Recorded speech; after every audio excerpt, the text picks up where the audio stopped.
Allez, c'est parti, on plonge dans l'univers sombre et fascinant de Jujutsu Kaisen.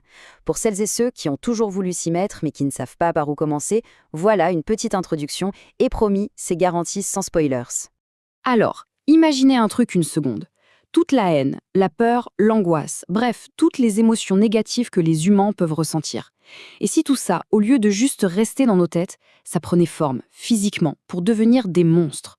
C'est de cette idée, assez terrifiante, on va pas se mentir, que part tout l'univers de Jujutsu Kaisen. Et cette idée, elle est à l'origine d'une guerre secrète qui se déroule juste sous nos yeux. Pour bien comprendre l'histoire, il faut d'abord saisir qui sont les deux camps qui s'affrontent. D'un côté, on a les antagonistes, qu'on appelle les fléaux. Le plus flippant dans tout ça, c'est qu'ils ne viennent pas d'une autre planète. Non, non. Ils naissent de nous, de nos propres émotions. La plupart des gens ne peuvent même pas les voir, et pourtant, ils sont bien là, responsables d'un nombre incalculable de morts et de disparitions mystérieuses. Mais heureusement, l'humanité a un moyen de se défendre. Il existe un groupe de personnes un peu spéciales, les exorcistes Jujutsu. Eux, ils peuvent voir les fléaux, et surtout, ils peuvent les combattre. Leur truc, utiliser cette même énergie négative, l'énergie occulte, et la retourner contre ceux qui l'ont créée.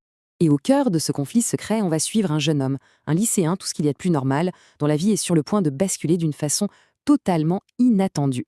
Voici Yuji Itadori. À première vue, c'est un lycéen comme les autres, sympa, un peu insouciant.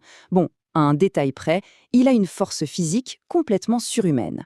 Mais à part ça, il mène une vie tranquille, jusqu'au jour où tout va changer. Et le déclencheur de tout ça, le voilà. La découverte d'un objet maudit, une relique d'une puissance légendaire. Et pas n'importe laquelle, un des doigts de Ryomen Sukuna, le type que tout le monde surnomme le roi des fléaux. Rien que ça. Pour protéger ses amis qui sont attaqués par des fléaux, Yuji va faire un truc complètement fou. Une décision prise en une fraction de seconde. Il avale le doigt. Et là, c'est le basculement. Il passe de lycéen ordinaire à réceptacle vivant pour l'esprit du fléau le plus puissant et le plus maléfique qui ait jamais existé. Et c'est là que l'improbable se produit. Normalement, n'importe qui aurait été anéanti sur le champ, possédé ou tué. Mais Yuji, contre toute attente, arrive à garder le contrôle. Il arrive à réprimer la conscience de Sukuna à l'intérieur de lui. C'est un exploit qui défie absolument toutes les règles du monde de l'exorcisme. Personne n'avait jamais vu ça. Forcément, cette capacité unique le met dans une situation carrément intenable. Pour les exorcistes, il est devenu à la fois leur meilleur atout potentiel pour vaincre Sukuna, mais aussi la plus grande menace qui pèse sur l'humanité. C'est à ce moment-là qu'intervient Satoru Gojo.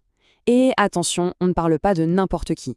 Gojo, c'est tout simplement l'exorciste le plus puissant du monde.